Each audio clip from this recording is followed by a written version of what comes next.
Hey there.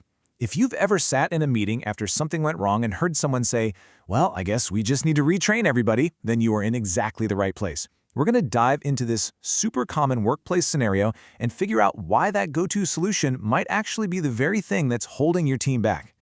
So this quote, it's from the pharmaceutical world, but man, it hits home in just about any industry, doesn't it? Awareness training. It sounds so productive, so responsible. But what if it's just a Band-Aid? A quick fix that covers up a much deeper problem. Let's take a look. We're calling this the retraining trap. And it's a trap for a reason. It's that familiar cycle. Something goes wrong, we blame human error, and the knee-jerk reaction is always more training. It's a path we've all been down. But the crazy thing is, it almost always leads right back to where you started. Just look at these. Do any of these look familiar? I'm willing to bet you've seen them on a report or two.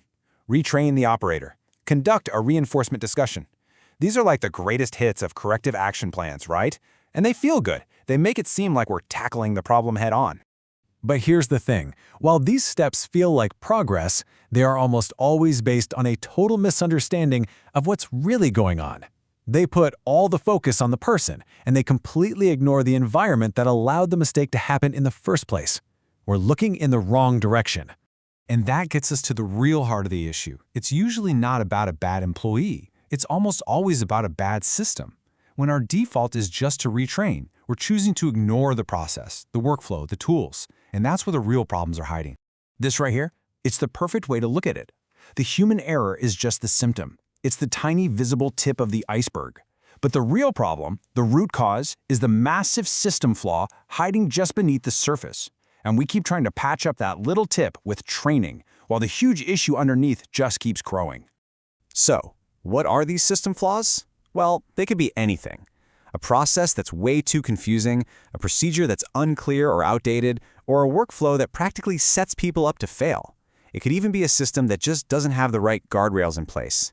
These are the real culprits, not the person who is just trying to do their job within that broken system.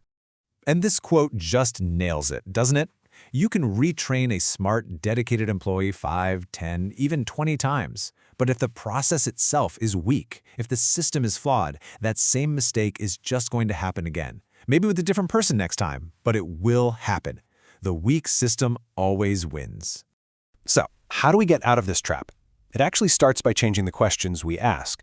We have to shift our entire focus from who messed up to why was this mistake even possible? It's a whole new framework for how we investigate problems.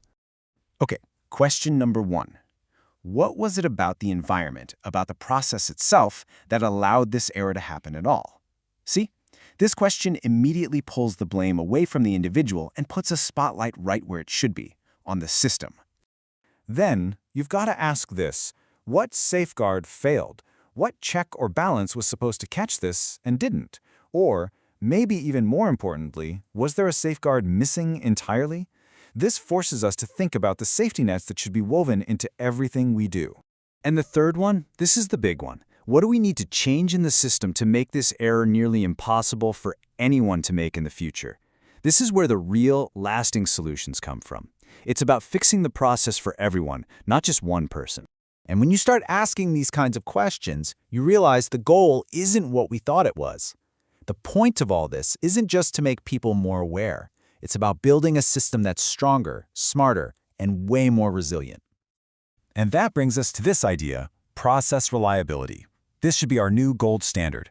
It means the process itself is trustworthy, it's dependable, it's designed from the ground up to guide people to the right outcome. That's what we should be aiming for, not just checking off a box that says, training complete. This says it all, really. Just raising awareness without actually improving the system is like shouting fire safety tips in a burning building instead of grabbing a fire extinguisher. It's a temporary fix, at best. The real, long-term solution is to fix the underlying problem.